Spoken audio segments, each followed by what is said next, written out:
my CEO wife, Katarina, and her male assistant are playing around quite extravagantly. From the office to the company rooftop. From the car to the outdoors. He calls her Little Greedy Cat. She calls him Little Teddy. Their love affair is well known to everyone. During their escapades, employees even have to deliver safety supplies to them. Even so, Katarina believes I don't know anything. She says, "As long as you're still Henry, I will never let you leave me, but I've already changed my name. I've planned everything." Chapter 1. Mr. Han, are you sure you want to change your name? Once changed, you'll need to update your academic records, documents, and passport, the staff member asked. I nodded and replied, "Yes, I'm sure." The staff member continued to persuade me. "Changing your name as an adult can be quite troublesome, and your original name is quite nice too. Would you like to reconsider?" I answered, "No reconsideration." I signed the name change consent form and said, "Thank you." "All right, the name you want to change it to is Liberty, correct?" The staff member asked. "Yes," I said. "Liberty, freedom, flying towards the horizon. This is the future I've planned for myself. I'm going to leave here for good." I asked, "Can I now go and change the name on my passport?" The staff member replied, "Yes. Here is your name change receipt. You can take this to the window downstairs to update your passport." I quickly completed the passport update, but nothing else. My degree certificate, household registration, nothing was changed. Anyway, I'll be leaving with my new passport in a week. My old identity will stay behind forever, and I don't need it anymore. With my new passport in hand, I walked out of the service hall, facing the landmark building of H City. On the large screen of the building, there was an interview with Katarina, the CEO of Penguin Group. The host, keen-eyed, noticed her small gestures and laughingly asked, "Mrs. Ma, I've noticed you keep stroking your ring, but it seems like just a simple silver ring. Is there something special about it?" Katarina smiled gently, raised her hand for him to see, and said, "This is my wedding ring." The host replied, "Ah, sorry, I thought with your success, your wedding ring would surely be a diamond, and a large one at that." Katarina said, "My wedding ring was made by me. I polished it little by little, and even engraved both mine and my husband's names on the inside." "Wow, there are 2 letters. It's Katarina and..." Katarina said, "Henry. My husband's name is Henry." The host said, "Wow, I envy your husband. He must have saved the galaxy in his past life to marry someone like you." "Mrs. Ma," Katarina simply responded, "You've got it backwards. Actually, I must have saved the galaxy in my past life to marry him." Around us, nearly everyone was speaking in envious tones, except for one person, me, Henry, who let out a sarcastic laugh. "Katarina and I once truly loved each other. From school uniforms to wedding dresses, we spent 15 years together. To our classmates and teachers, we were the perfect couple. Until 2 months ago, I received a photo from a strange man. The boy appeared to be in his early 20s, wearing only a small pair of swimming trunks. His neck and chest were covered with bruises. It was obvious he had just experienced a rough night. He flashed a V sign at the camera, and on his index finger, there was a silver ring. Later, I met that boy in Katarina's office. His name was Oberon, freshly graduated from college at 21, and he was Katarina's new personal assistant. At that moment, my mind was a bit foggy. I really wanted to rush into Katarina's office and ask, "Does the term personal assistant include night shifts?" But in the end, I gave up. The bruises on Oberon's body in that photo already spoke for themselves. I left the scene amidst a chorus of admiration and envy, then turned and went to a jewelry shop. When I took off the ring from my left ring finger, it felt like a sharp pain shot through my heart. The staff asked, "Sir, what kind of jewelry would you like us to make?" I replied, "This ring, please melt it down." He said, "But this ring has engravings. It must have some special meaning. Are you sure you want to melt it?" I answered, "Yes, please do it as soon as possible." Half an hour later, I returned home with a beautifully packaged jewelry box. Katarina came home around 10 p.m. She was holding a bouquet of flowers and said to me, "Sorry, Henry, I've been busy with work and haven't had time to be with you. I brought you your favorite potted plant. Do you like it?" When she got close, I could smell the scent of cigarette smoke on her, and when I turned my head, I saw a small hickey on her neck. It was red and obvious. I gave a cold laugh. Was she busy with work, or busy having fun with Oberon?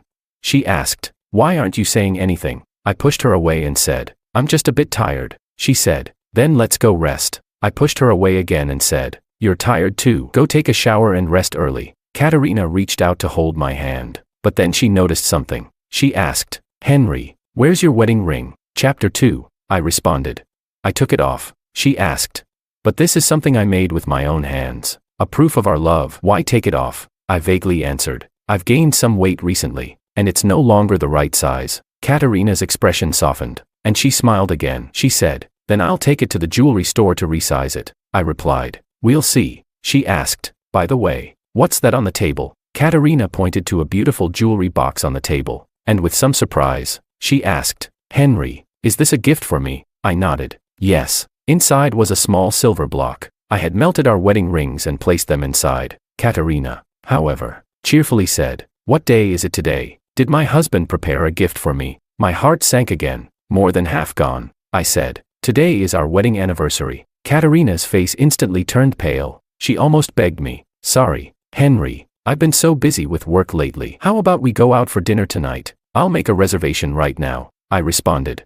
No need, I've already eaten, she said.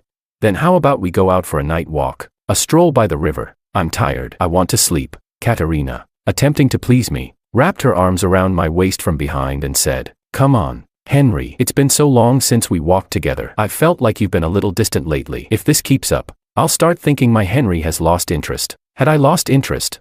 She was the one who had someone else in her heart first. She was the one who had already drifted away from me. And this time, I would take back my heart forever, along with myself. On the way out, Katarina drove, chatting and laughing with me about what she'd seen recently. I sat in the passenger seat, looking out the window, pretending not to hear, because just earlier, when I was buckling my seatbelt, I had reached into the gap between the passenger seat and pulled out a torn stocking. I shoved it back in, pretending nothing had happened. Since I had already decided to leave, I didn't want to argue with her anymore. There was nothing to be gained except useless lies. If I couldn't get anything, I would simply stop wanting it. By the river, Katarina got out of the car and opened the door for me, saying, Henry, we're here. I didn't really want to come, but this riverbank was a place we used to visit often when we first got together. If this is where it started, then let it end here. Someone said, wow, isn't that the Ma from the TV today, the one who made her own wedding rings? I remember. She's so beautiful and gentle, an absolutely perfect wife. Ugh,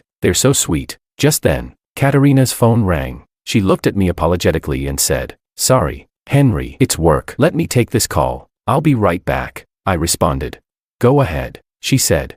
Wait for me here. There was a murmur of admiration around us. Someone said, they're so in love, Mom. I believe in love again. I was the only one standing by the river, face stiff, staring at the glimmering water in the night. When Katarina saw the caller ID, the smile at the corner of her lips was almost impossible to hide. Affection, sweetness, and a bit of teasing. How could it be work?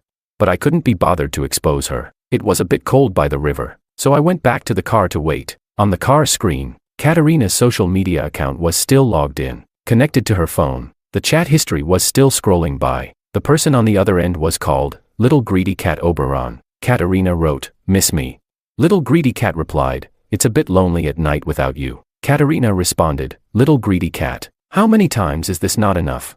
Little Greedy Cat wrote, it's not enough. Every night, I start thinking of you. Katarina replied, fine. Wait until tomorrow at the office. I'll satisfy you. Little Greedy Cat wrote, okay. Remember to wear stockings. I like that. The following conversation was even more disgusting, full of dirty words and flirting. I felt a chill down my spine and turned off the screen. I was trembling, unsure if it was from the cold or from anger. My nails dug into my flesh. Katarina returned quickly. About 15 minutes later, when she got back in the car, she placed her hand over her chest and sighed deeply. I was so scared. I turned around and couldn't see you. I didn't want to look at her fake face anymore, so I kept my head down, staring at my hands. I said, it's cold outside, so I came back to the car. She said, okay, stay wherever you like. I suddenly looked up, having seen their chat history. Those words took on a new meaning for me. Stay wherever you like. The stockings in the gap of the passenger seat. Had they done it there, too? I suddenly felt disgusted. I pushed the car door open and threw up. Chapter 3. Katarina was frantic, rushing over to check on me. She asked, Henry, what's wrong? I was vomiting uncontrollably, and it took me a long time to gather my senses. I didn't understand. Why would Katarina, who loved me so much, cheat on me? Didn't she fear I would find out? Or did she think she was clever enough to hide it from me forever? The evening breeze blew, and my mind cleared a bit. Katarina asked, are you okay? Henry, if you're feeling unwell, I can take you to the hospital right now. I replied, no, I think I just ate something bad at dinner. She said, then tomorrow, come to the office and we'll have lunch together. I sneered. Was she inviting me to watch her and Oberon make love in the office?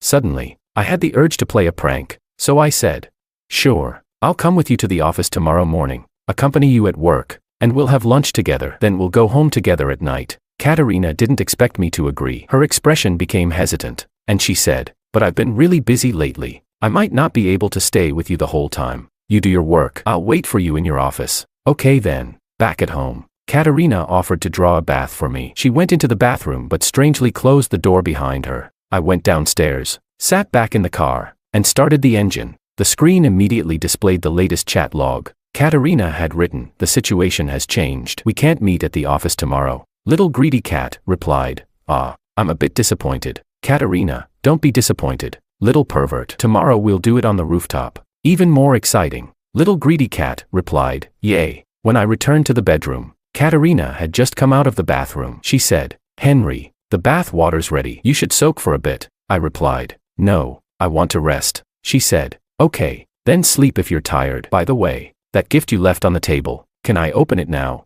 I replied, "Open it in a week." She asked, "Why wait a week? I want to see what gift our Henry has prepared for me." I thought, "Because in a week, I'll be gone forever." But I didn't say that. Instead, I said, "Because in a week, this gift will have meaning." Katarina kissed me lightly on the lips and said, "Okay, I'll listen to you." The next morning, Katarina's phone started ringing around 6. She pressed the button to decline, then turned to hold me, saying, "Let's ignore them and sleep for a bit more." But the phone kept ringing insistently. Katarina frowned and said irritably, "It's not even working hours. Why are they rushing me this early? This useless group of executives needs to be fired soon." She turned off the phone again. When it rang the third time, Katarina angrily got out of bed. "Honey, you sleep for a little longer. I'll go check what urgent matters they have for me," I murmured.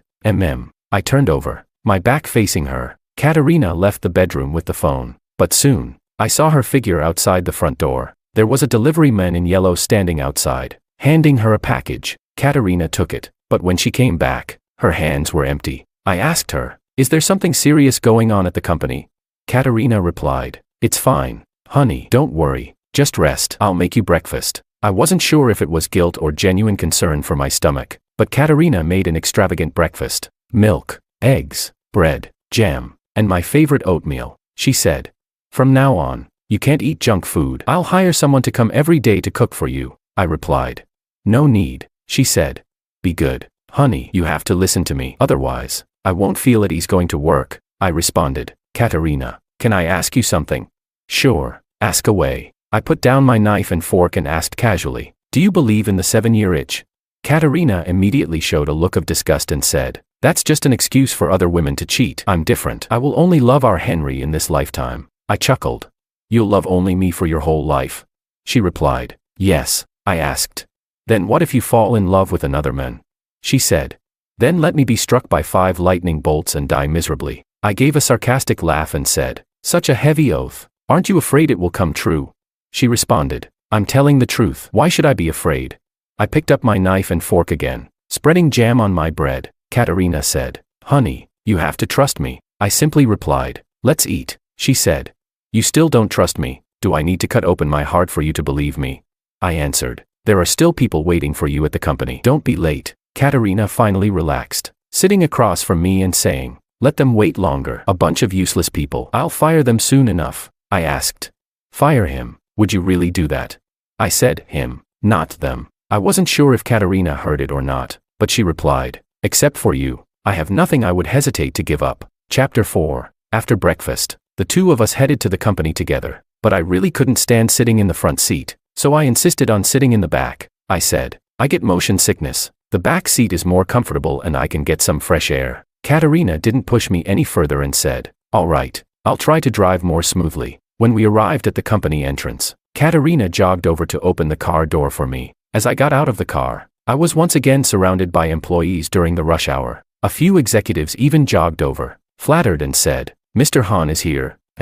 Ma mentions you love coffee. I'll go buy some for you right away." Another one said, "Then I'll get some Japanese food. Ma said you like Japanese food the most." Katarina laughed and said, "You all better stop feeding him. My husband's getting a bit chubby. His wedding ring doesn't fit anymore." "That's not true.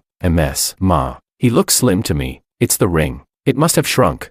"Go on. Keep flattering me. But this is too obvious. Silver doesn't shrink." "You don't understand. Ma loves Mr. Han so much. As long as he's happy, she's happy. Aren't we all living the good life because of it? Katarina smiled and said sweetly, all right. You found my soft spot. Everyone laughed. I was almost escorted into Katarina's office by the crowd. Fruits, snacks, coffee, everything was available. Katarina also found me a football match on her computer and said, honey, I have to go get busy. You stay here and relax. If you need anything, just call Xiao Wang outside. I purposely asked, where's your assistant Oberon? I didn't see him today. Katarina replied, I don't know. I'll have HR give him a call later. Before leaving, Katarina lovingly ruffled my hair and whispered, wait for me to come back. We'll have lunch together. Katarina left. The executives also left, but I noticed her phone was left on the desk. I hurried outside, just in time to overhear the conversation of those executives. They were saying, the rooftop, Ma and Oberon are getting more and more bold. Well, what can we do? Who knew Mr. Han was coming to the company today? They had to change the location. Are we still supposed to deliver condoms to Ma today? No need. I saw her pocketing several boxes when she went up earlier. Ha ha ha. Ma's impressive. Buying condoms right under her husband's nose.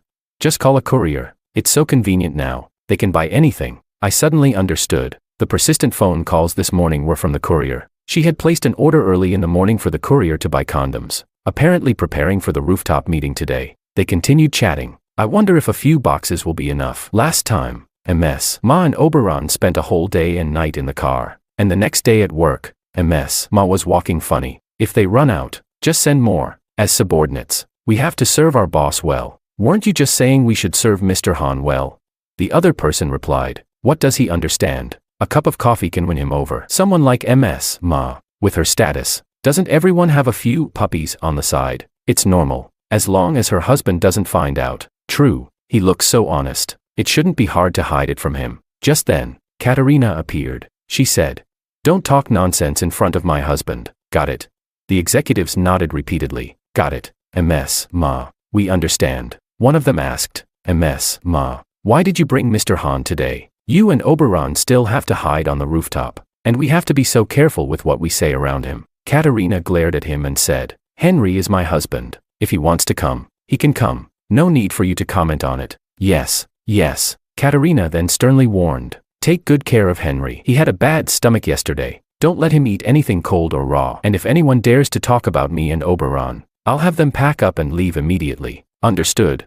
The executives all nodded with forced smiles. I didn't hear the rest of the conversation. I quickly returned to Katarina's office and placed her phone among the snacks. After a while, Katarina returned. She was still the same gentle Katarina, and said, little glutton, why are you eating so happily? The words, little glutton, made me feel a wave of disgust. I fought the discomfort and asked, weren't you going to a meeting? Why are you back already? She said, I left my phone here. Did you see it? I shook my head. Katarina rummaged through the snacks and found the phone. She said, so it was hidden in the snacks. Well, enjoy your snacks. I'm heading out now. Ding ding ding. My phone rang. I picked it up. The other person asked, hello, is this Mr. Liberty?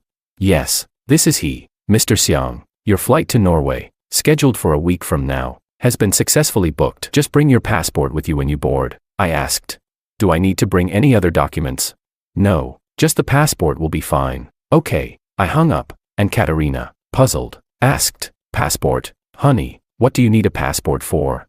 Chapter 5, I said, it's a friend of mine. He lost his passport and asked me how to replace it. Katarina took a couple of quick steps and hugged me tightly, saying, you scared me. I thought you were going abroad without taking me. I turned my head and vomited again. She smelled strongly of a sweet, fishy scent, mixed with sweat and the scent of a man's cigarette smoke. Katarina gently patted my back and said, what did they feed you? I specifically told them to take care of your stomach these past couple of days. You wait here. I'll go fire them all. I used all my strength to push her away. I said, fire whoever you want. Just stop using me as an excuse. Katarina was a little taken aback by my sudden outburst. She asked, honey, are you mad at me? Because I've been busy with work and didn't spend time with you today. She said, then how about this? Tomorrow I'll cancel all my work and just spend the day with you. Is that all right? I laughed bitterly. I asked, just spend the day with me? Yes, just you and me. I took a deep breath and slowly exhaled. I hope you keep your word. That night, out of nowhere, it suddenly started pouring rain. Ever since I returned home, I had been vomiting nonstop. Katarina wanted to come near me, but but I harshly rejected her, saying, "Don't come near me. The smell on you makes me want to puke even more." Katarina sniffed her sleeve and said, "Maybe it's the perfume you don't like. I'll switch to a different scent next time." I said, "Katarina, you should know it's not the perfume that's the problem." She said, all right, don't be mad. I won't wear any perfume from now on. Is that better?" I splashed cold water on my face and looked up, staring at my reflection in the mirror, and outside the bathroom, Katarina was anxiously holding a pot of hot water, waiting. I couldn't understand it. Why, even with the strong, sweet scent of intimacy clinging to her, could she still act so seriously as if she loved me? I couldn't grasp why Katarina seemed to care about me, yet still, without hesitation, betrayed our relationship. Hadn't the executive been right? People with money and power always play around, thinking they could fool me. He was wrong about me. I'm not so easily fooled, and I haven't given up on my principles. If her love is no longer wholehearted, then I don't want any of it. The next morning, Katarina took me to the hospital. After a series of tests, the doctor concluded, "It's likely emotional gastritis." Katarina asked, "What's emotional gastritis?" "It's when the patient has been under a lot of emotional stress recently, which causes a significant impact on their body, leading to digestive problems and resulting in vomiting." Katarina asked me, "Henry, have you been upset about something recently? If you want to talk, maybe I can help you with it." I turned my face away and avoided her closeness, saying, "You can't solve it," she said. "Come on, tell me. There's hardly anything in this world that I can't fix." Well, actually, this was something only she could fix. For a moment, I thought about asking her, if both Oberon and I were kidnapped by kidnappers, who would she save first? But then I realized, I know martial arts. I can save myself. I don't need Katarina anymore. In Norway, I had applied to an art school under the name of Liberty. In the past, I had given up on my dream of painting in order to marry Katarina, but from now on, I would live for myself. Katarina said, "Honey, how about I take you to see a movie in the afternoon? There's a comedy that'll make you happy." I asked, "In the afternoon, don't you have work?" She said, "Didn't we agree? I'm spending the whole day with you today. I keep my promises. I'll never go back on my word." The next moment, her phone rang. She was about to reject the call but paused when she saw the caller ID. I watched her expression change, from irritation to hesitation. I laughed. "Answer it. Company matters are important." Katarina said, "I'll be quick. Just give me 5 minutes." "All right." Katarina stood up to leave, but I stopped her, saying, "Answer it here. I don't understand your company's matters. Don't worry about me spilling anything." Katarina hesitated for a moment, then awkwardly stopped and, after 2 seconds, answered the call, frowning. "I told you not to call me today. What's the matter?"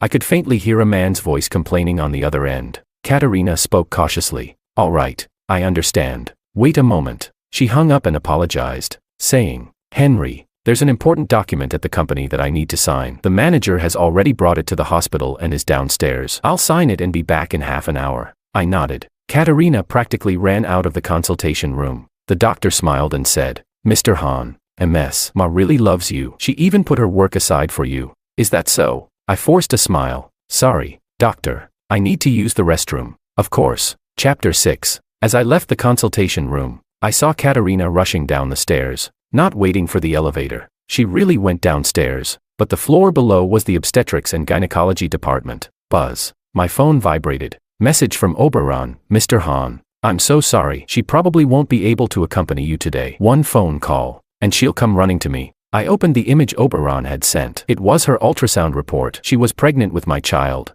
I zoomed in and finally made out the first line on the report. "Embryo at 8 weeks. Signs of a threatened miscarriage." Oberon taunted, "We spent the whole day on the rooftop yesterday, trying all kinds of positions. I guess we went too rough, and the baby's showing signs of a threatened miscarriage. Well, it's her fault. She said she was bored with the usual routine at home, but when she's with me, she wants something more exciting." Oberon continued, "I'm concerned about her health. I've asked her to come down for a checkup. After all, compared to gastritis, the baby's more important, don't you think?" I left the hospital by myself in a taxi. I went to a law firm. I said, "Hello, I'd like to hire your firm to draft a divorce agreement." I didn't ask for anything specific, and the lawyer was very efficient. Half an hour later, I had the full divorce agreement. The lawyer said, "You don't need the wife's signature. Once you've been separated for 2 years, this agreement will automatically take effect." When I came out with the divorce agreement, Katarina called me. She asked, "Honey, where are you? I can't find you anywhere in the hospital." I said, "I waited for you, but when I couldn't find you, I just went home." She said, "Good, as long as you're home safe." "I'm sorry, There's something at the company I need to take care of. I'll be going on a business trip soon, so you'll have to take care of yourself at home. But next week, I'll cancel everything and spend the whole week with you. I sighed deeply. Lies can be repeated 1,000 times, but no one will believe them. I no longer had any emotional reaction. I said, "Okay, go ahead," she said. "Our Henry is so thoughtful. I love you." I asked, "Love me? Katarina, do you just like men who play games? Am I too boring for you?" Katarina froze for a moment and said, "Of course not. I like you just the way you are." I asked, "Katarina, would you fall in love with another man?" "Of course not," I said. "If you change your heart, I'll leave you forever." Katarina chuckled and said, "Go ahead and run. I can lock down the airports and train stations. As long as you're still called Henry, I'll never let you leave me." I smiled and thought, "But on my passport, I don't go by Henry anymore. I go by Liberty." I emphasized once again, "I'm serious. I have ways to leave you and make sure you can never find me." Katarina kept laughing, like she was teasing a dog. She said, "All right, run if you can. I'll give you 3 days, and then I'll come find you." I told you, as long as you're still called Henry, I can find you anywhere. You won't be able to escape me. Escape?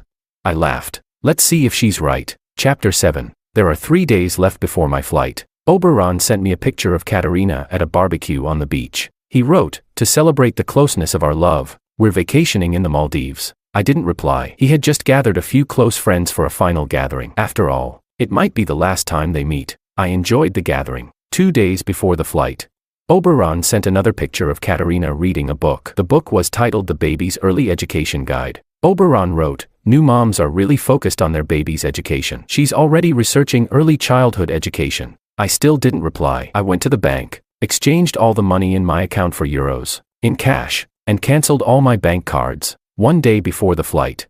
This time, Oberon sent a video. The video showed a beautiful, romantic firework display over the sea. Oberon wrote, "She rented out the entire island, and bought out all the fireworks in the Maldives, just for my birthday." So today was Oberon's birthday, with a birthday and a pregnancy. For them, it must be double the joy. After watching, I only smiled faintly. Then I called a local charity. I said, "Hello, I have a batch of clothes I'd like to donate to impoverished mountain regions." Soon, a representative from the charity organization arrived in a car. During the days Katarina was away, I had already packed everything up. 5 large bags of clothes and shoes. I donated them all, not leaving a single item behind. My ID, household registration, diploma, and other documents that belonged to me, along with all my daily belongings in the house, I took straight to the crematorium, gave the staff a sum of money, and asked them to burn everything. Standing in the house I had lived in for 5 years, I felt a little unfamiliar. The house had been cleaned out thoroughly. There wasn't a trace of me left. I only had a backpack with me. Inside, there was just my passport. If there were any old belongings left, it was my phone. I called a taxi with my phone and headed to the airport. The driver stopped at the terminal entrance, and just as I was about to pay for the ride, I received a call from Katarina. She said, "Henry, I'm back from my business trip. I'll come pick you up and we can go out to eat." She was back, and Oberon was with her. I sat in the car and witnessed them both walking out of the terminal. Oberon was pushing a luggage cart, with 2 suitcases, one blue and one pink, obviously matching couple luggage. Katarina was clinging to his arm, leaning against his shoulder, looking every bit like a loving married couple. On the phone, I asked, "Was the business trip tiring?" She replied, "It's all right, not too tiring. By the way, I remember you said I could open the gift you gave me today, right?" "Yes," she said. "I'm really excited. I've been guessing what you might get me all week. For our anniversary, it must be something meaningful, right?"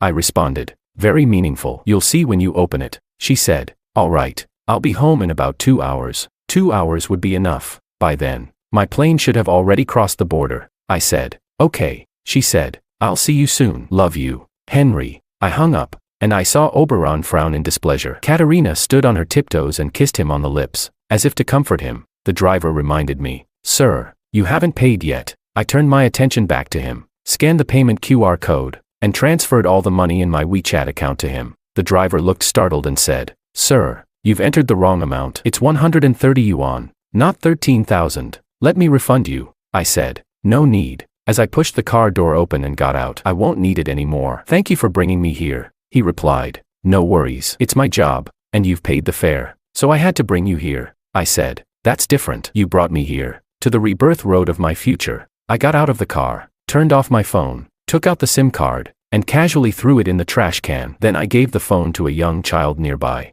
The child happily said, "Thank you, big brother."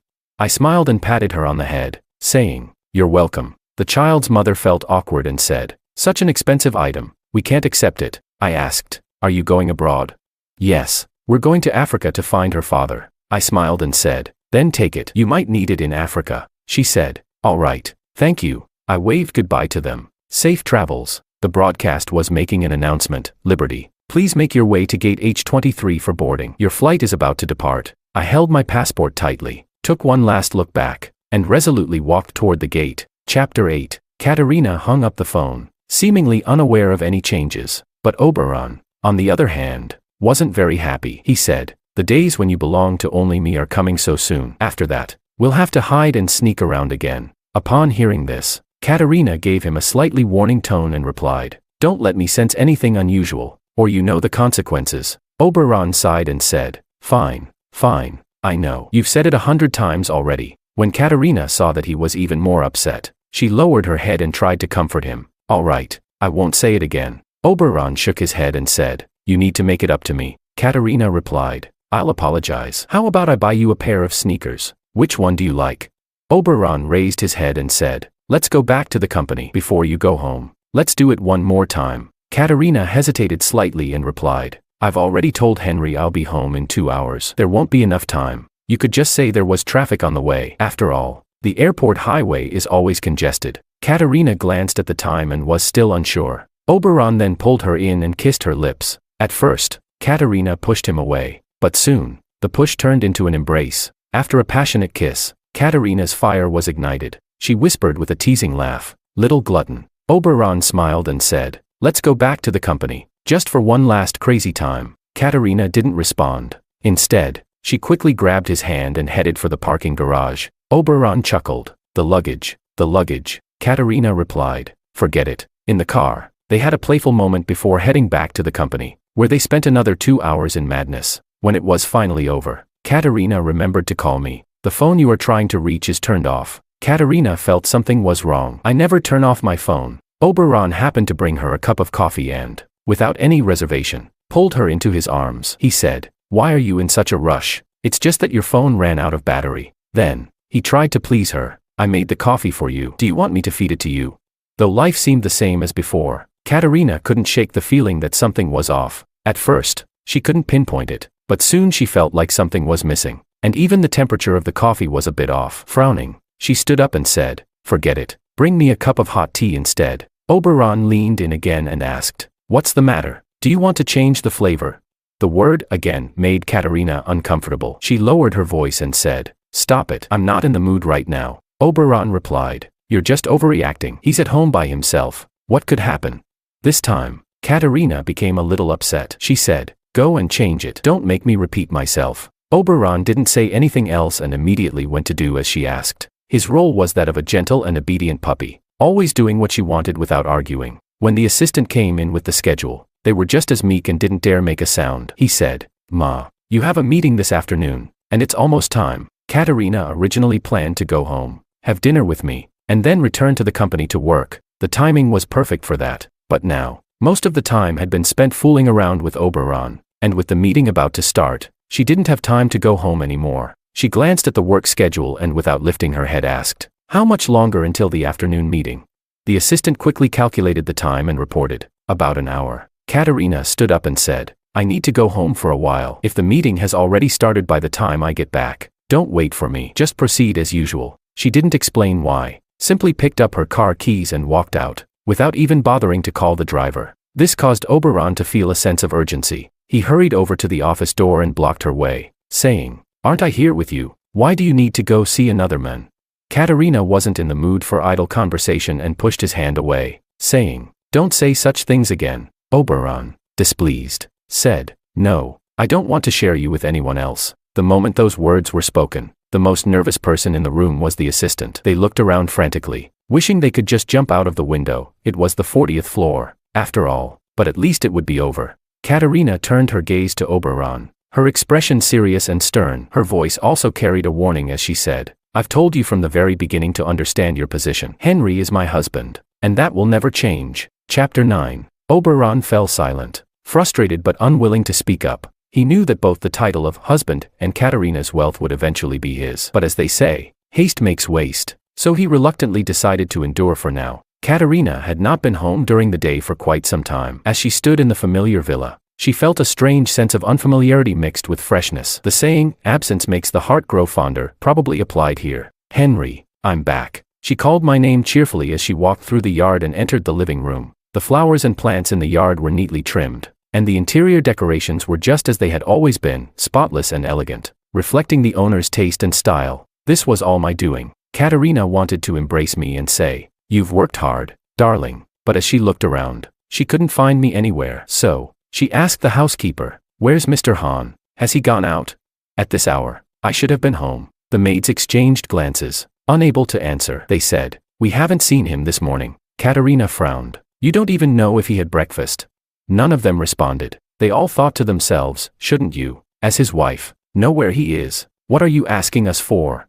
Katarina sensed the subtle tension in the air. She lowered her hands and, finding no answers, decided to take matters into her own hands. "Forget it. It's no use asking you. I'll find him myself." She thought I was probably still sleeping, like back in our student days. So she quietly tiptoed upstairs, but my absence continued. The bedroom was just as she remembered, but there was no sign of me. The windows and curtains were open, with sunlight flooding the room, creating a warm, cozy atmosphere. But in this peaceful environment, the one person who should have been there was missing. I was gone. Katarina instinctively walked over to the vanity and noticed a letter tucked beneath a box. It was from me. The last 2 lines I had written for her. I wrote, "I know everything about you and Oberon. I'm leaving. Don't look for me." I hadn't even signed it. And that was how our years together came to a quiet, indifferent end. She had no idea. I had long run out of things to say to her. Katarina immediately tried calling me, but I didn't answer. Her fingers gripped the letter, crumpling its edges without her realizing it. She stubbornly continued dialing, pressing the call button over and over, while searching every corner of the house, unwilling to give up. But whether it was the garden, where I liked to tend to my flowers, or the rooftop swing where I used to gaze at the stars, there was no sign of me. I was truly gone. "Sorry, the number you are trying to reach is currently unavailable." By the time she heard this message for the umpteenth time, reality began to sink in. I wasn't going to answer her calls. There had to be another way. Stay calm. Stay calm. Katarina slapped her face a few times, trying to snap out of her panic. Finally, she opened her contacts and began looking for the numbers of our mutual friends. We had known each other for many years, once being the model couple that went from school uniforms to wedding dresses. We knew each other's lives and social circles inside and out. Katarina first called one of my friends. The person didn't answer at first, but by the 3rd call, they reluctantly picked up. Upon hearing her purpose, the friend gave a cold laugh and said, "You're his wife. If you can't even find him, what makes you think I would know?" The phone was hung up immediately. Katarina didn't have time to dwell on her friend's rude attitude. She quickly moved on to call another one, but the result was the same, and the others had their own criticisms of her, though they didn't speak their minds out of courtesy. The way they interacted with Katarina had been visibly strained in recent years. Still, she refused to give up. She dialed the last of our old classmates and pressed, "Has he contacted anyone recently? If he was really going to leave, he must have talked it over with someone, right?" Her old classmate seemed to think it was a joke and replied, "You're his closest person, his pillow partner. If you didn't notice any signs, what makes you think anyone else would know? Maybe you should think about the arguments you've had recently." Katarina fell silent. It had been a long time since they had sat down and talked properly. If they still had arguments, maybe I would never have gone so far as to leave. She hung up the call with the last friend and felt a growing sense of panic. The bedroom, like every other room in the house, remained the same, but all of my things were gone. Chapter 10. The more Katarina thought about it, the more anxious she became. She feared I had acted on impulse and might be staying in a hotel, only to realize he was missing something important. Worse, she feared I had forgotten something vital in the rush of traveling or had no money to spend. And so she impulsively logged into her bank account to send me money. She didn't even bother to check how much she had transferred. Just knowing that she had typed in a few zeros, genuinely worried that I might face difficulties while away. What she didn't know was that I had never needed her financial support. It didn't take long for a call from the bank's customer service. "Miss Ma, the transfer you attempted has failed." Katarina, already on the verge of breaking down, lost all semblance of her usual composure. She asked immediately, "Was there a problem with the transfer limits or the number of transactions? I can prove that it was me making the request. I can provide the verification code and signature. I need to send money to my husband." She didn't even remember the last time she had personally transferred money to me. It felt like it had been ages. Ever since her wealth and rising social status, she had become detached from many of the mundane details of daily life. Our wedding anniversary had been handled by an event planning company. The gifts were purchased by assistants, and even household expenses were automatically deducted. On their own, these were small matters, but together, they formed a pile that, in the end, could break the camel's back. It dawned on Katarina, far too late, that without meaning to, she and I had drifted so far apart. The regret hit her hard, and her desire to make amends grew stronger. But the bank representative informed her, "Miss Ma, there is no issue on your end, but the account to which you are trying to transfer funds no longer exists." "Why?" the representative explained. "That card was cancelled yesterday." "Yesterday?"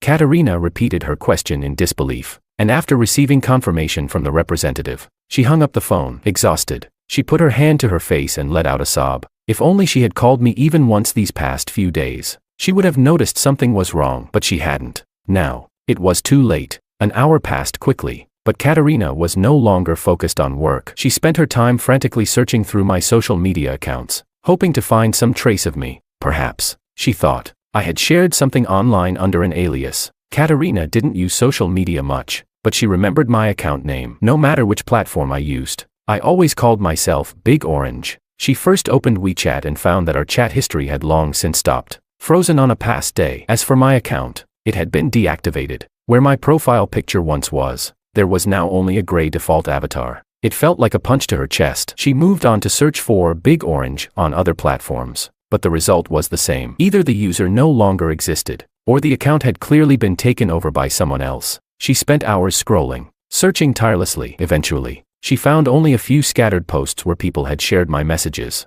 The Big Orange ID had completely disappeared. Katarina, unwilling to give up, called the platform's customer service. She provided them with my personal details, demanding, "I've read your platform's rules. A deactivated account can be reactivated within 7 days. I need to recover his data." The customer service representative refused, saying, "I'm sorry, but the account can only be reactivated by the account holder themselves." Katarina argued, "I'm his wife. Can't I reactivate it on his behalf?" "I'm sorry, ma'am," came the polite reply. Frustrated, Katarina said, "Fine, I'll file a complaint and you'll be hearing from the court. Don't think I don't know you have access to this information. It can't be that hard to restore the account data."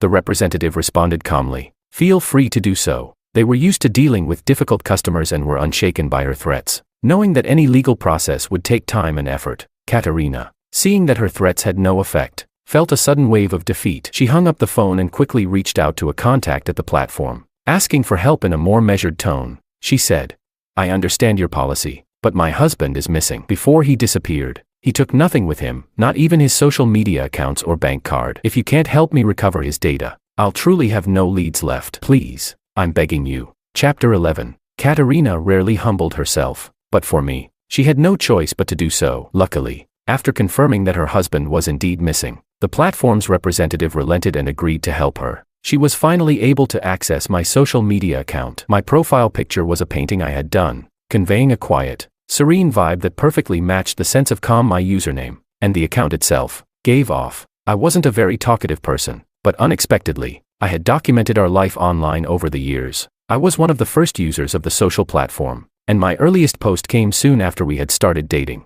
The first entry read simply, "We're together," accompanied by a smiley face emoji. The emoticons from back then seemed outdated now, but Katarina smiled softly at the memory, feeling the sweetness from when we had first fallen in love. I used to enjoy sharing snippets of my life on that account, my sketches in my spare time, gifts Katarina had given me during our relationship, wedding photos, and photos of the garden we had carefully cultivated together after marriage. Katarina scrolled through it all, feeling her heart soften with every post, as if a piece of it was crumbling away. But as she continued to reminisce, she noticed that I hadn't posted any new pictures or shared anything for a long time. The most recent post was from half a year ago, a photo of the starry sky taken while sitting on the rooftop swing. What had happened during that time? She tried to recall, and then it clicked. This was around the time when she had started her affair with Oberon. She had thought she was being discreet, but it turned out there had been signs all along, little details that had betrayed her. A wave of intense regret hit Katarina. With trembling hands, she clicked on the last text post I had made. It was sent late last night, and the message was extremely brief. "This is the end." There were no hidden hints in my words, But Katarina knew instinctively that this message was for her. It was the final statement, closing the chapter on everything we had shared over the years. Katarina spent the entire day in a daze. As night fell, the once warm and familiar home felt cold and alien. She lay alone in bed, engulfed by a crushing sense of emptiness. It was a feeling unlike anything she had ever experienced. Her phone buzzed several times by her pillow. Oberon was texting, trying to get her to go out, but she didn't even look at his messages. She lay there, sleepless, until well past midnight. And finally, unable to sleep, she turned on the bedside lamp and moved to the spot where I used to lie. She wanted to feel the warmth of my presence, even if only for a moment. At least I should have been here last night, right? She thought to herself, trying to recall the last time we had shared a bed, but the emptiness in her chest felt colder than the sheets around her. The silk bedding was smooth to the touch, but it took much longer to warm up compared to the cotton sheets we had once shared. Many years ago, when we were newly graduated and didn't have the means for such luxury, we would cuddle together for warmth every night before sleep. Now, she missed me desperately. Her heart ached as if someone was squeezing it tight. Just then, the alarm clock rang sharply at midnight, pulling her out of her reverie. Katarina couldn't lie there any longer. She suddenly remembered the small box I had left for her, the one with the beautiful jewelry inside. She quickly walked to the vanity and grabbed it. The box was small, fitting comfortably in the palm of her hand. But when she opened it, instead of a fine piece of jewelry, she found a small, oddly shaped silver block. At first, Katarina didn't understand. Why had I given her this? Her hand instinctively moved to the silver wedding band on her left ring finger, the ring she had painstakingly made for me herself. And then, it hit her like a bolt of lightning. The small silver block, it was my wedding ring. I had melted down our wedding bands. The grief was overwhelming. She finally understood the truth. This wasn't a case of me running away in anger or acting out. I was never coming back. Katarina was too distraught to even care about her upcoming birthday. In the middle of the night, she drove straight to the police station, breathless and frantic. I need to file a report. My husband is missing. He might have harmed himself. She gasped. I was an adult, free to come and go as I pleased. She had to come up with a convincing reason for them to investigate. Otherwise, they would dismiss her claim. The police took her report seriously and agreed to assist in the search. They accompanied her until the first light of dawn, but found nothing. A male officer asked Katarina, "Have you and your husband had any recent conflicts?"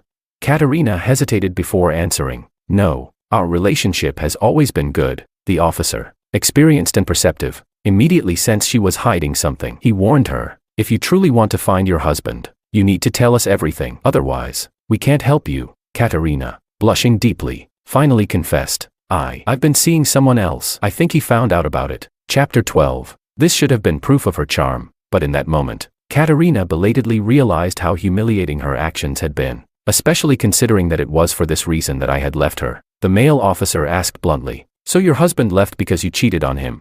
Katarina remained silent, her face contorting with guilt as she nodded. Luckily, a sudden phone call saved her from further questioning. Hoping it was me reaching out, she quickly answered. It was a man introducing himself as a lawyer from a law firm. He said, "May I speak with Ms. Katarina Ma? I'm the attorney hired by Mr. Han, and he wishes to meet with you. Are you available?" "Of course, I'll be there right away." Katarina didn't even attempt to explain herself to the police. She quickly fabricated an excuse about having other matters to attend to and rushed out of the station. Her mind was focused solely on meeting the lawyer and convincing me to come back. She sped through countless red lights, ignoring the angry shouts of pedestrians. But she didn't care. That was until the lawyer handed her a divorce agreement. Katarina didn't immediately notice the document. She looked around the office, anxiety clearly visible on her face. "Where's Henry? Isn't he willing to see me? Tell him to come out. I have something to say to him." The lawyer calmly responded, "I'm afraid I can't do that. Mr. Han is not here. He has fully entrusted our firm to handle the divorce proceedings. If you have any objections, you may tell me directly." He lifted the divorce agreement slightly, and only then did she notice it. Her face instantly went pale as she took the document from him. She barely glanced at it before tearing it into pieces, flinging the scraps around the office as she gritted her teeth and spat out, "I will never divorce him." Her eyes reddened as she insisted, "I made a mistake, but who doesn't? I know I was wrong, and as long as he doesn't like the people I've been with, I'll avoid them. This should be enough, right?" She still naively believed that I, who had always loved her so much, would be moved to come back if we could just talk again. The lawyer smiled faintly and reminded her, "Ms. Ma, now that you acknowledge your mistake, you must also be aware that divorce doesn't only happen through mutual agreement. There's also divorce by court judgment. Mr. Han said that if you disagree, he will instruct me to file for a lawsuit." Katarina, her voice shaking, asked, "He didn't even try to tell me this in person." She stared at the lawyer, Trying to detect any sign of deception, the lawyer remained polite, smiling slightly as he replied, Mr. Han said he didn't want to see you. Anything he needed to say has been left in the letter. Katarina let out a bitter laugh. That's what he calls a letter. He only left me 2 sentences. Well, I'm not signing it. I've already torn up the divorce agreement, and I want to see him in person. Her heart ached so badly it felt as if something important had been ripped from her chest. The lawyer had expected this reaction. When she had calmed down a little, he opened his folder and retrieved another divorce agreement, saying, Mr. Han anticipated you would tear up the first one. That's why he asked us to prepare 2 copies. Katarina's fury exploded. She snatched the paper and was about to tear it up again. The lawyer smiled politely and said, MS, Ma. Feel free to tear as many as you want. The original has been reviewed by Mr. Han himself. We can print more if needed, at no extra charge. Of course. Katarina, drained of all energy, found herself immediately deflated. She switched tactics in an instant, her voice softening as she pleaded, I'm sorry, I was wrong before. Can you at least tell me where he is? The lawyer's demeanor remained unchanged. Sorry, MS, Ma. I don't know. His implication was clear. He had no intention of letting her see me, even for a final time. Katarina's tone became more polite, almost pleading as she said, how about this? If you tell me Henry's whereabouts, I'll pay you 1,000. No, 50 million. The lawyer remained unfazed. MS, Ma. I cannot disclose information that Mr. Han does not wish to share. This is just a case. 50 million would be enough for you to open your own firm, or even retire comfortably without needing partners. This is a very lucrative deal. Katarina attempted to bribe him, but the lawyer remained firm. MS, Ma. Of course, I'd love to become rich overnight, but I'd rather earn that money through the firm. Besides, I genuinely don't know where Mr. Han is. After he entrusted everything to us, he only contacted me by phone. Katarina held onto her last shred of hope. Give me the phone number he's using now. I'll pay. The lawyer responded smoothly. He's still using his old number. I called him earlier today, but there was no answer. The conversation ended as the room's atmosphere grew unbearably cold. Chapter 13. Katarina, seeing that the lawyer was unaffected by both soft and hard tactics, grew serious and reaffirmed her stance. Then we have nothing more to discuss. No matter how many copies you print, I will never sign. As for a lawsuit, do as you wish. She refused to believe that I wouldn't show up in court before then. She was determined to do whatever it took to earn my forgiveness. With so many years of shared memories, she believed that if she just held on, I would eventually come around. The lawyer had anticipated her reaction and calmly began explaining the law to her. MS, Ma. Actually, Mr. Han doesn't need to sue you. That's a last resort. If possible, he would prefer an amicable separation. For example, after 2 years of separation, he can file for divorce on the grounds of irreconcilable differences. I had already thought this through. Once I made up my mind to end the relationship, I planned for every possible scenario and prepared solutions in advance. Katarina was stunned. That's impossible. He wouldn't be so heartless. We loved each other so much. Is he really going to deny me over one mistake?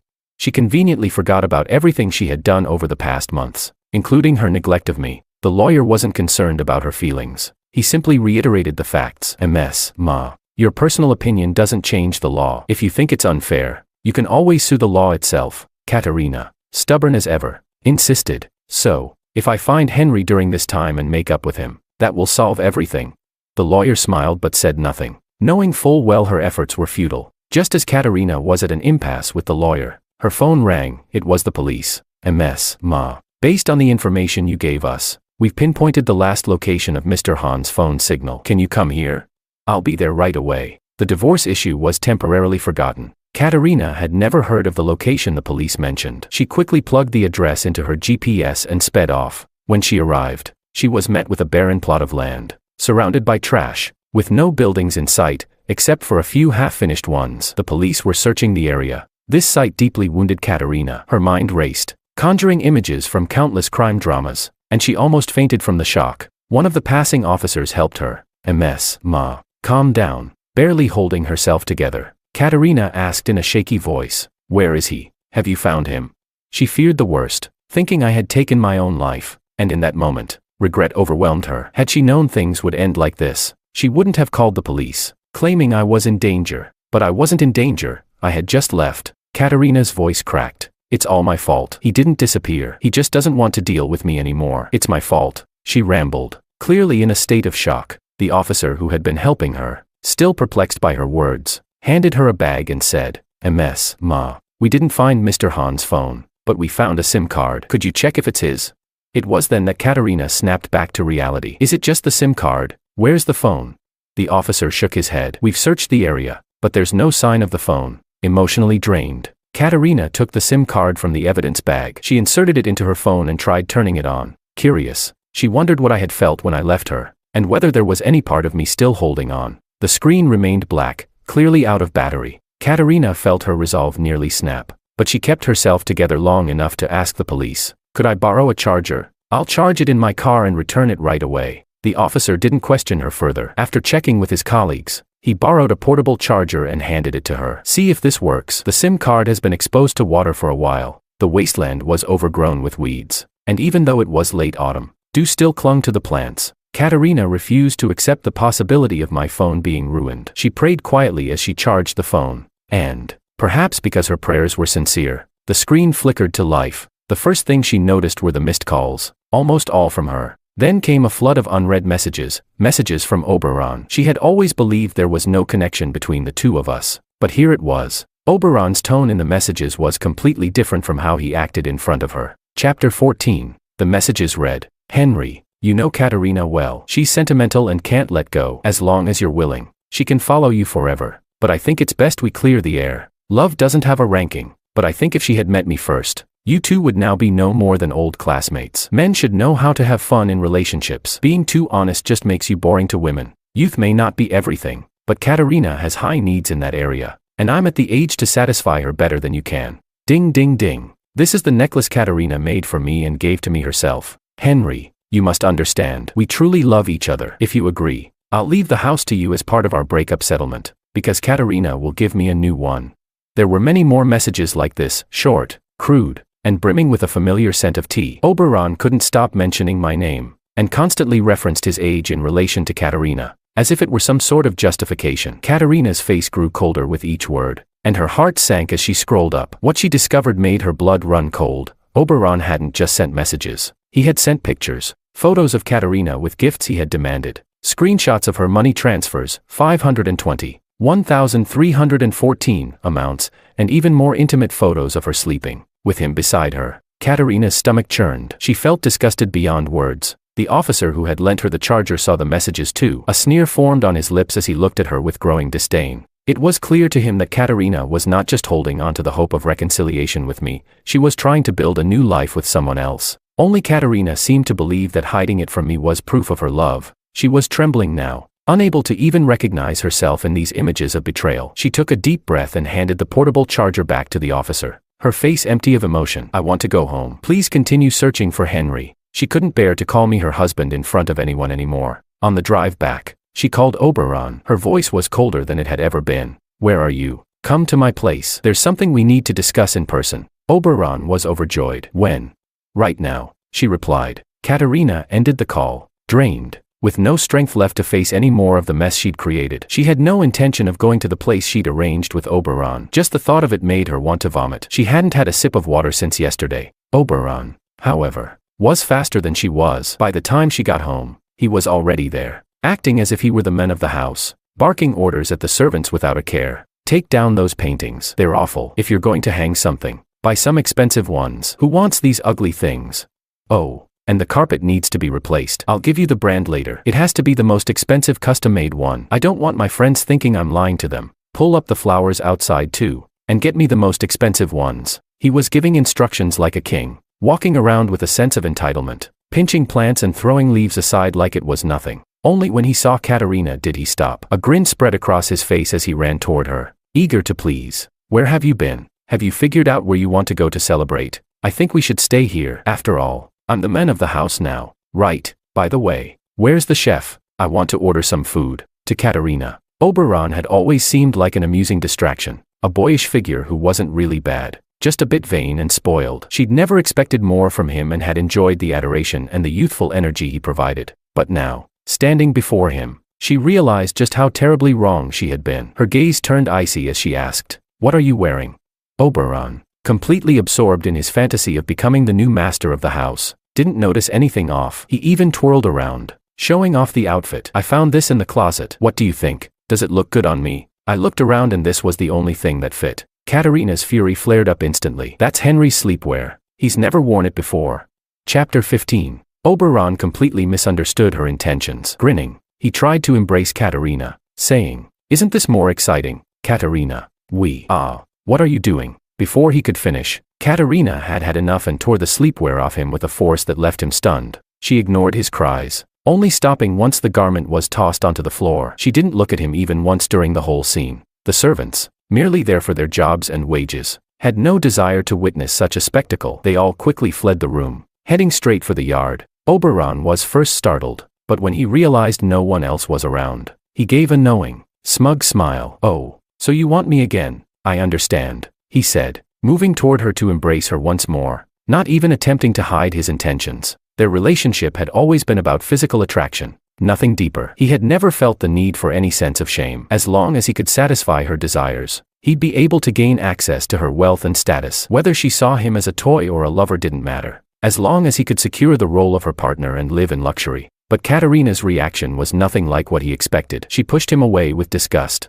her eyes blazing with fury. "You don't deserve to wear his clothes, and you certainly don't deserve to touch his things," she spat, making it clear she had no desire to even be near him. Oberon had thought that after they moved into the house, marrying her would be inevitable. He had already begun to fantasize about becoming her husband, and he had planned to pressure her into finalizing the divorce. He had even changed into loose-fitting sleepwear, under which he wore nothing at all. He grinned, thinking he was being clever. "You've always liked me this way, haven't you?" he said with a smirk, but his confidence faltered when Katarina grabbed his wrist, stopping him from picking up his discarded sleepwear. Her icy gaze met him as she demanded, "If you had any decency at all, you wouldn't have sent Henry those messages, nor would you have taken photos of us together. I've warned you before, don't flaunt yourself in front of him. You're the one who drove him away." She made sure to place all the blame on Oberon, as if that would somehow lessen the hurt she had caused me. The truth of her own actions, her own betrayal, was pushed aside as she blamed him entirely. Oberon, realizing his secrets were out, quickly shifted into defense mode, pretending to be clueless. "What are you talking about? I've never sent Henry any messages or photos. I've been avoiding him." Did he find something out? It was a lie he knew would be hard to prove. He had no doubt that after finding out Katarina had been cheating, I would be done with the marriage. Katarina clenched her jaw, hissing, "You're still lying. Maybe I was blind before, thinking you were someone worth having, but you're nothing but trash. You really thought you could take his place?" she snapped, her anger filling every word. Oberon, for the first time, saw Katarina looking at him with such venom. But instead of admitting fault, he crossed his arms defiantly, still clinging to the delusion that he could win. "It's definitely just him making up stories, trying to frame me." Katarina didn't let him escape this time. As he moved toward the stairs, trying to change back into his clothes, she yanked him back forcefully. "What are you doing?" Oberon gasped, panic rising in his voice. Without saying a word, Katarina pulled out my phone, showing him the screen. There, clear as day, were the explicit photos and the provocative messages he had sent to me.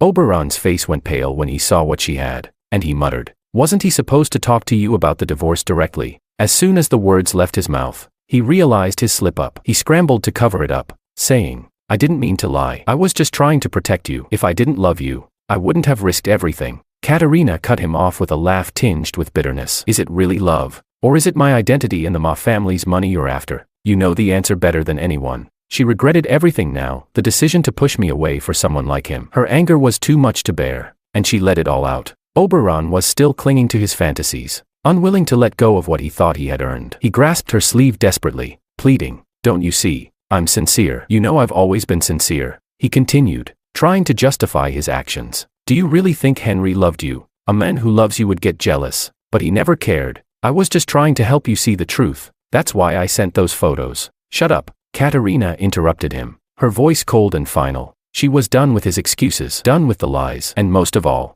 done with pretending that anything about her relationship with him had been anything more than a convenient distraction. Chapter 16. Katarina spoke coldly. "You have no right to judge me. Besides, you probably wanted it to be exposed all along, didn't you? You took such clear pictures of me, but conveniently left yourself out of the frame. Don't think I don't know. This was all part of your plan to pressure me into marriage." She was as clear-headed as ever, but it was too late now. Oberon still wanted to argue, but Katarina was so disgusted by him that she didn't give him the chance. Without a second thought, she picked up her phone and called the villa's security team. "Take anyone who shouldn't be here out," she ordered. The security team, on call 24/7, arrived almost immediately upon receiving her command. Oberon, unwilling to leave, struggled as he tried to reason with Katarina. "Katarina, You're the one who invited me here. If you want me to leave, I'll go right now. But you can't do this to me. Katarina turned her back on him and walked toward the house without even looking back. Don't let me see you again, she said coldly. Katarina. Oberon was dragged out of the villa. He watched helplessly as the ornate iron gate slammed shut in front of him, feeling as though his dreams of marrying into a rich family were slipping away. Desperate, he started shouting in a near-tearful voice, Katarina, even without me, he'll divorce you sooner or later. This isn't my fault. He and Katarina shared an unspoken understanding on that point. Neither of them wanted to take responsibility. It wasn't until he heard people on the street whispering about him that he realized the full extent of his humiliation. What's with this guy? It's freezing cold, and he's running around with no shirt on. What is wrong with young people these days? It's disgraceful. Didn't you hear him? He said he's the reason for their divorce. Looks like he got kicked out after a fight with the wife. Wow. He looks so proper, but look at what he's doing. How shameless. Why not get a proper job? Why go around being a sugar baby? The crowd had gathered to gossip, taking photos and videos, not caring whether their footage would end up getting blocked on short video platforms. Oberon had always hoped for a quick rise to fame, but now he couldn't afford to have his reputation ruined. He covered his face with his hands, shouting towards the gate, Katarina, Mrs. Ma, I'll leave right now, but at least give me a piece of clothing. The security guard, hearing the noise, returned to report to Katarina, Mrs. Ma,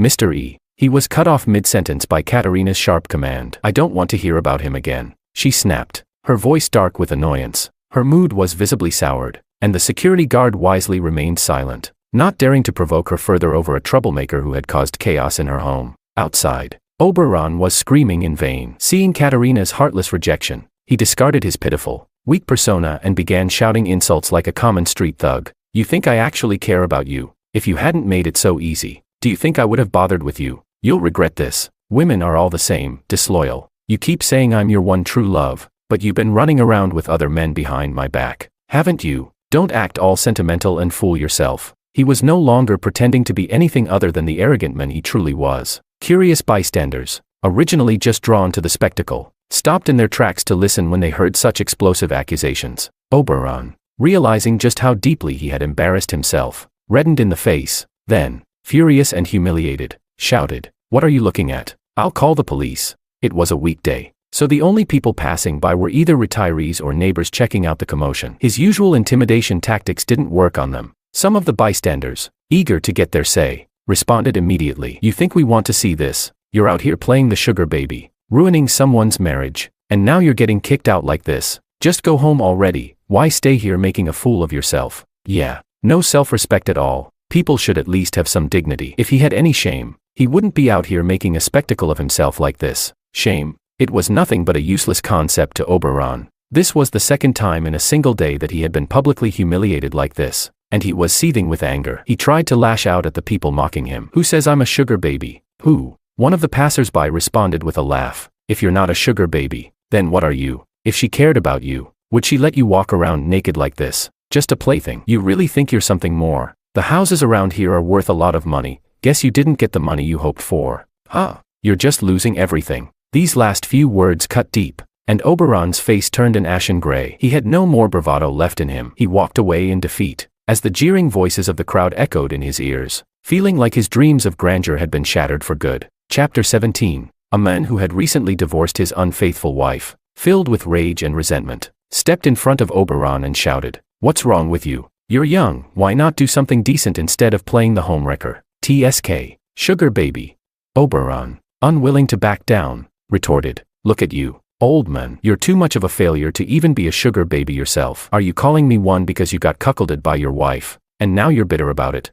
The man was furious. I'd rather be a failure than be thrown out onto the streets, half naked like you. You're the real disgrace. The man reached out angrily to grab him. The situation quickly spiraled into chaos. The old man lived nearby and quickly gathered a group of neighbors to scold Oberon as a shameless sugar baby. The onlookers who had been watching the drama now got even more excited, calling their friends over to join in the spectacle. Within moments, a crowd had gathered, watching the scene unfold. Inside the villa, Katarina heard the commotion, but she didn't even flinch. She was completely absorbed in her own world, unwilling to leave her sanctuary. No matter how much Oberon yelled or tried to argue, he couldn't outshout the crowd. Furious and humiliated, he tried to cover his face and slip away, but he was nearly molested by a lecherous older woman who reached out in the confusion. Get off me, don't touch me, he yelled, shoving her away. Realizing that Katarina had completely turned her back on him, he shifted his attention to the other men in the crowd, desperate for any support. After all, someone who had lived off his looks and body couldn't even fathom standing on his own feet. He convinced himself that the men watching were all jealous of him. He wiped away his tears, adopting a hurt expression, and shouted, "Who will help me? I'll sleep with you, man or woman. I don't care." A few older women in the crowd, intrigued by his offer, started to remove their coats, eager to help. But just as they took a step forward, their friends grabbed them back. "Don't even think about it. You're willing to take a man like that? He's young enough to use his body as a bargaining chip. He must not care about anything. He's just trash." Exactly. Maybe he was kicked out because the woman he was with caught something from him. Is he out for revenge? "We should call the cops. This guy is trouble." The moment those words were spoken, whether out of genuine concern or just to escape the drama, the crowd scattered in all directions. Even the men who had been arguing with Oberon quickly clapped his hands, as if trying to physically rid the air of any filth. Oberon, who had often relied on his body to earn money, was now confronted with the reality that the people who had once seen him as a prize were now avoiding him like the plague. The shame hit him like a ton of bricks. The iron gates of the villa were firmly shut, showing no signs of opening. In desperation, Oberon hugged his arms around himself, panicked, and started running toward the nearest alley. Halfway down the street, a stray dog began barking and chasing him. Terrified, Oberon bolted, darting through narrow alleyways to avoid the dog's pursuit. By the time the barking had faded away, he was completely disoriented and unsure of where he was. He had lost his phone and jacket back at the villa. He couldn't even call for help, let alone figure out how to get back. The area was desolate, with only a few long-abandoned houses, unvisited even by the homeless. He shivered in fear, his voice cracking as he shouted, "Help! Is anyone there?" But only the wind answered him. That night, Oberon had no choice but to walk back home on foot, freezing and alone. Had it not been for a kind passerby calling the police, he might have spent the entire night wandering aimlessly through the wilderness, still in his half-naked state. But this was just the beginning of his downfall. His dismissal letter arrived faster than he did, and soon, he became a viral sensation on social media, with his disgrace splashed all over the internet. His reputation was shattered beyond repair, and he would never show his face in public again. As for Katarina, she had done exactly what she promised. After kicking Oberon out of her home, she made sure to erase him completely from her life. That night, she sat on the couch, lost in her thoughts until someone reported to her, "Ma'am, we found a witness at the airport. They saw Mr. Han board a plane." Katarina froze. "I checked all the flight lists for that day. His name wasn't on any of them." The person responded, "Ah, then the witness might have been mistaken. It could have been someone who looked like Mr. Han. This lead is probably useless. I'll look into other options." "Wait, come back," Katarina interrupted. "I don't want to miss anything." "Which flight did the witness say he saw Henry board?"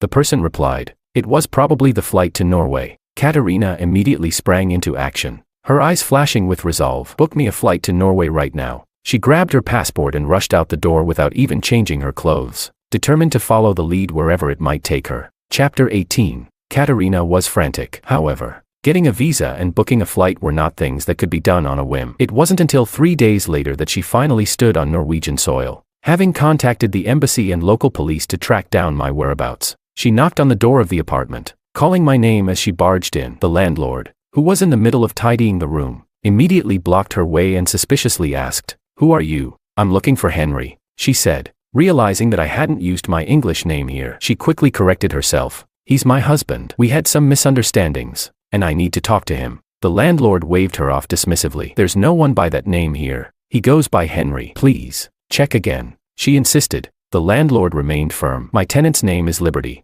not Henry. You've got the wrong place." "Liberty?" Katarina stood there in confusion. She asked again, "Are you sure? Could you be mistaken?" The landlord's patience was wearing thin. "If you don't believe me, then fine. I'm not going to argue about it." With that, she began to close the door. Katarina wasn't ready to let this lead slip away. She pulled out some money and asked, "Could you at least tell me when he moved in? Or if he's had any visitors during his stay?" The landlord accepted the money but remained tight-lipped. "I can't tell you anything else." Nothing. Katarina was left empty-handed. Her spirits, which had already been low, sank even further. The despair in her voice was palpable as she realized I had vanished without a trace. She had no more leads, no more hope, and with nothing left to cling to, she returned to her country. From that day on, she stopped going to the office, locking herself away in her home. Her assistant called her to report work updates, but she immediately cut him off. "Any news on Henry?" "No, there's no news yet. We've put out missing person notices, but no leads for now." The assistant followed Katarina's instructions, but his efforts came to nothing. When he reported back, She responded with an eerie calm. "I understand,"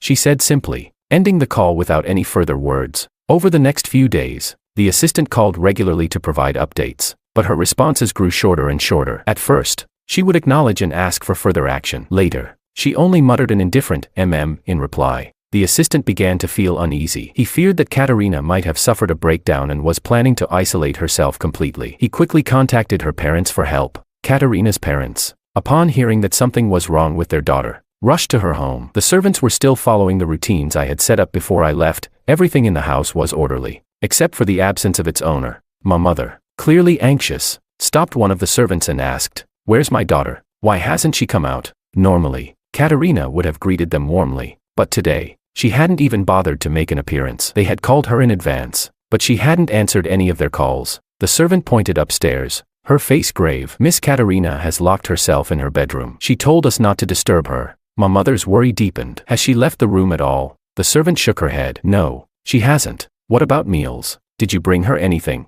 my father asked, growing more concerned. The servant hesitated, her voice tinged with frustration. "She won't eat or drink anything. We can't force her. Anyone who knocks on the door gets scolded." My father and my mother exchanged a troubled look. They now realized that something was terribly wrong. Katarina had been living in isolation. Her bedroom door wasn't locked from the inside, so they knocked for a long time, but there was no answer. Growing increasingly worried, they decided to push open the door. What they saw stunned them. The floor was covered with crumpled sheets of paper. Almost no space was left to stand. Katarina was sitting on the floor, her head down, scribbling furiously in a notebook. Despite the bright sunlight streaming in, her presence cast an eerie, oppressive shadow over the room. My father bent down to pick up a few sheets of paper. His eyes widened as he read the same phrase over and over again. "I was wrong." My mother's heart skipped a beat. She hurried over to Katarina's side, but the sight of her daughter, eyes red and trembling hands still clutching the pen, made her want to cry. The words her daughter was writing were like a cry for help. "What are you doing, Katarina?" she asked,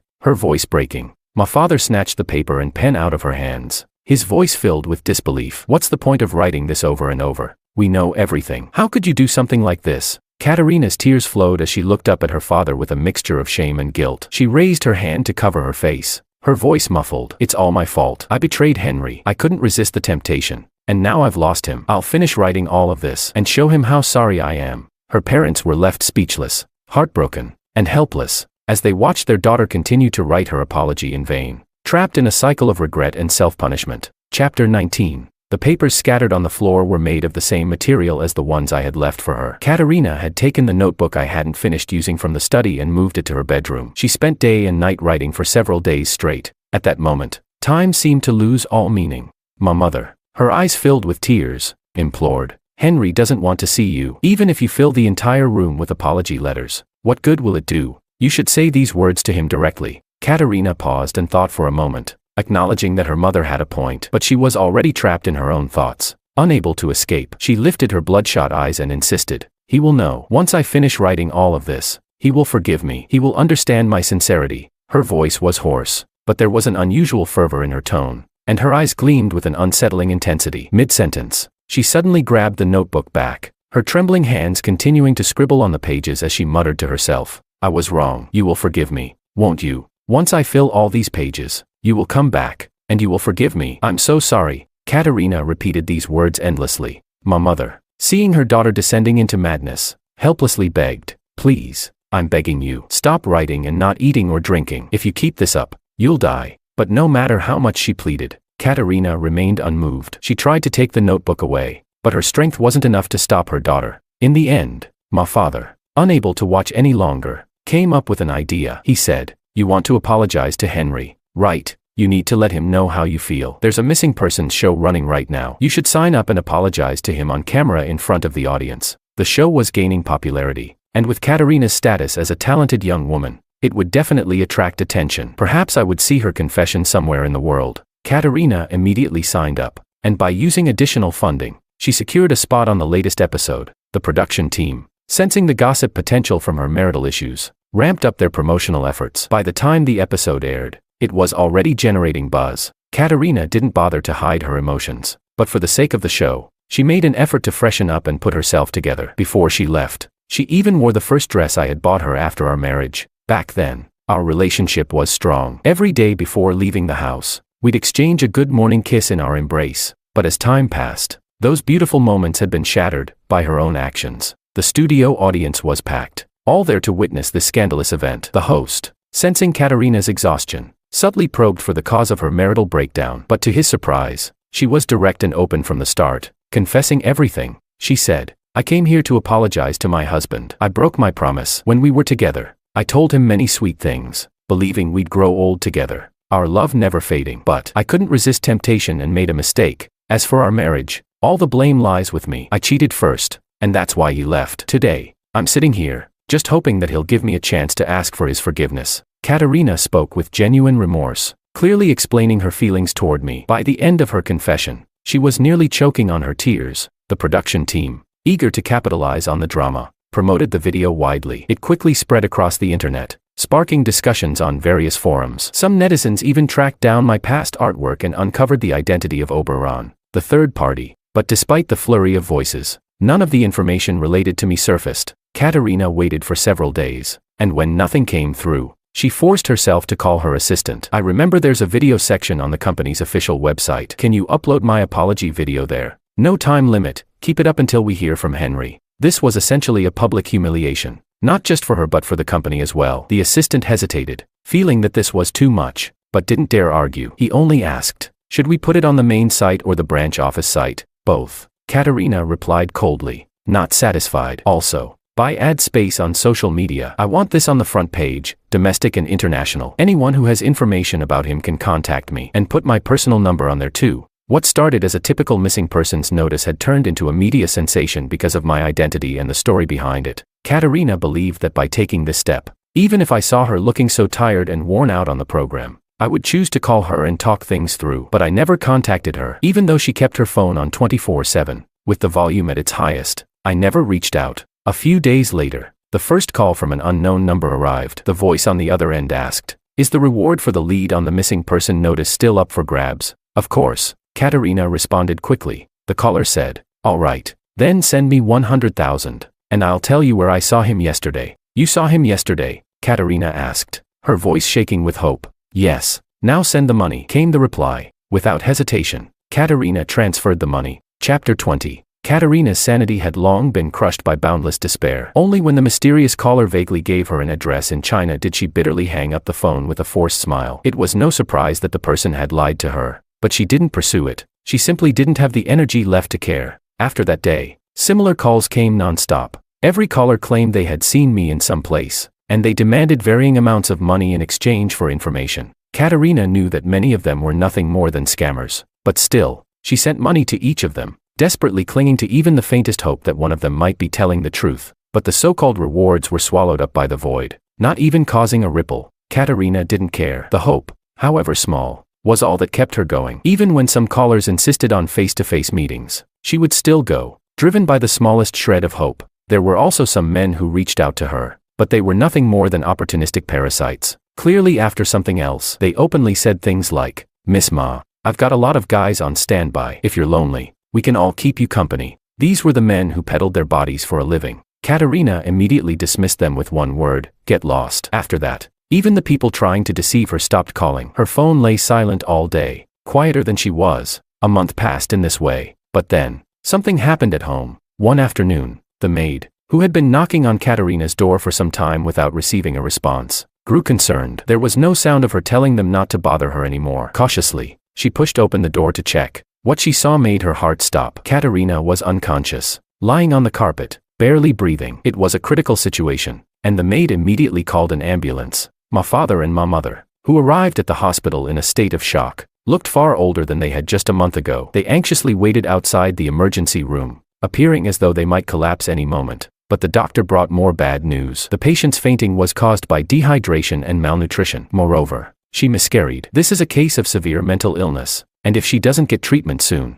there's a high chance she may even attempt suicide. My mother fainted on the spot upon hearing this. My father, though on the brink of collapse himself, had to force himself to sign the necessary paperwork and pay for the treatment. Only after they had stabilized could he record a new video at Katarina's hospital bedside. In the video, he appeared frail and tearful, pleading with me, hoping that I would return and save Katarina's life, for the sake of the past. On the other side of the world, I knew nothing of this. I had resolved to sever all ties with the past, and that included not getting involved in anything related to Katarina or the company. In the forests of Norway, there was a small wooden cabin. During the cold winter months, the town's residents mostly stayed home, enjoying the snow and resting. I, too, followed the local custom and chose to do the same. I set up my easel by the window and painted the snowy landscape outside. From time to time, I sipped the hot coffee I'd ground myself, while a newly adopted kitten curled up at my feet. The kitten, very affectionate and eager for attention, would meow and jump onto my lap, demanding to be petted. Just then, there was a knock at the door. I had no choice but to pick up the kitten and go open the door. It was Lisa, the landlord, who had come to visit. I stepped aside to let her in. This little one insisted on cuddling, so I had to bring him along. It's no problem. He's so adorable, Lisa said, shaking a bag she was carrying. I baked some cookies and wanted to share them with you. Thank you. I smiled and poured her a cup of coffee. In this small town with its simple folk, the winter life was a bit dull, and visiting neighbors was a common pastime. In just a month, Lisa and I had become quite good friends. During our conversation, Lisa mentioned something that caught my attention. She said, "Liberty, I saw a video on social media. It's an apology video from a woman, and she posted a missing persons notice with a photo that looks a lot like you, along with her contact information. I was curious if you've seen it." The woman in the video looked more and more like me, but Lisa, remembering that I rarely use social media since coming here, was worried there might be more to the story. So, she phrased her question gently. I laughed. Really? What a coincidence. But my appearance is quite common where I'm from, so it's not surprising if someone else looks like me. This was my way of denying it. Lisa looked at my distinctly foreign face and immediately understood my meaning. But, rather than confronting me directly, she simply changed the subject. It's not just the woman. Her parents also posted a video saying that she's been going through a really tough time. She lost the child, and she's in very bad shape. They said she might die soon. Chapter 21. I have to admit, Katarina's performance in the video was quite compelling. Even someone who doesn't understand the language could feel her despair through her expressions and the subtitles. I said, "No, that's not going to happen." I was holding the kitten in my arms, my eyelashes lowered as I spoke. Everyone is an independent individual. No one is meant to live depending on someone else. If she's going to give up on herself over this, then there's nothing I can do. I can't sacrifice others to fulfill her. My decision was final. Even if Katarina herself stood in front of me, crying and begging, I would never turn back. Lisa smiled and said, "That's good. Don't worry. You're safe here. The snowstorm in the forest is so heavy that the roads to the nearby city are temporarily blocked. Even if someone mistakenly thinks you're the woman in the video, they won't be able to contact her and cause any confusion." A warm feeling rose in my chest as I tasted a freshly baked cookie with a red rim around my eyes. I said, "Thank you. These cookies are really delicious." Time flowed like water, and before long, it was the night before Christmas. A big day for the town's residents. Many young people working in other cities would make the effort to come back and reunite with their families. I was alone in the cabin, but I had bought some fresh flowers and hung up a recently completed painting on the wall, trying to prepare for the holiday spirit. Lisa, being thoughtful, invited me over. "By the way, Liberty, my sister Anna is coming home tonight. It'll just be the two of us, and it'll be a bit lonely. Would you like to come over and spend Christmas with us?"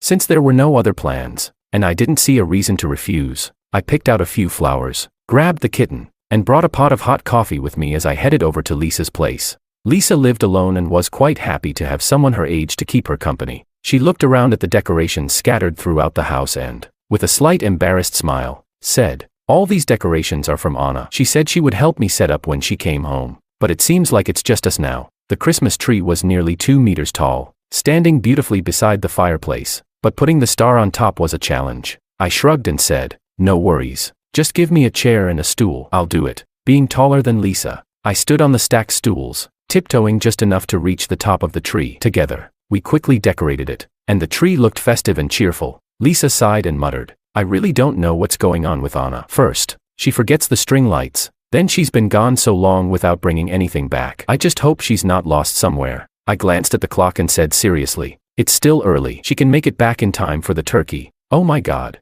the turkey." Lisa suddenly realized the turkey was still cooking in the oven and rushed to the kitchen. It looked like she had her hands full. I chuckled softly and continued hanging decorations on the tree. When I heard the doorbell ring, I went over to open it. Standing at the door was a cute young girl who had mistaken me for Lisa. She cheerfully held up a string of lights and said, "I brought the lights." Her words froze as she realized she was speaking to a stranger. Our eyes met. I wasn't bothered at all and smiled as I explained, "You must be Anna, right? I'm your sister Lisa's tenant. She's in the kitchen preparing the turkey. She'll be out soon." "Lisa, who had been watching, brightened and remained silent for a moment, until she finally called out from the kitchen, "What are you standing there for? Come help me with the turkey." Anna seemed to snap out of her daze. Like a kitten caught off guard, she quickly walked into the kitchen with the string lights, and after some prompting from her sister, she returned and handed them to me. But the whole time, Anna didn't dare look me in the eye again. Her fair skin flushed with a noticeable red. On Christmas night, the three of us sat around the Christmas tree, sharing turkey and Christmas cookies. When it came time to exchange gifts, Anna finally gathered the courage to meet my eyes. With sincere blue eyes, she asked, "Would you be my boyfriend?"